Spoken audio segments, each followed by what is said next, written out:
Taliziki tu na Bwana asifiwe. Imani bila matendo imekufa. Imani bila matendo imekufa. Ili utendewe utende.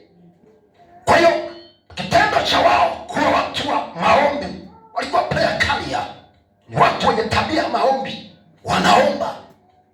Kwa hiyo tabia ya maombi na kumfanyia Bwana ibada, kutoa sadaka, malaika hawakutulia mbinguni, na Mungu akasema kuna kazi mwende. Kuna watu wameniita, kuna watu wamegusa moyo wangu, kuna watu wamegusa mbingu. Maombi yao yamefika kwenye renki ambayo siwezi kunyamaza, sadaka yao imefika kwenye renki ambayo siwezi kunyamaza. Nenda malaika, nenda.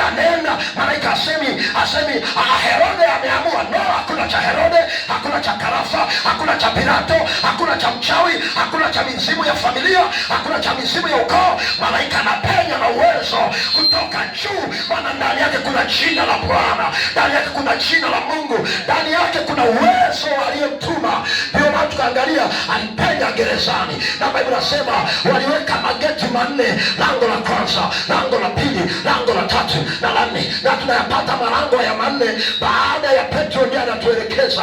Lakini malaika mwenyewe anapoenda atuambii malango, yeye kana hata malango ya kuyagusa, maana ni kiumbe asiye na umbo maalum, alienda kama hewa. Malango kufunguka, tunamwona amemaliza kazi na mtoa Petro.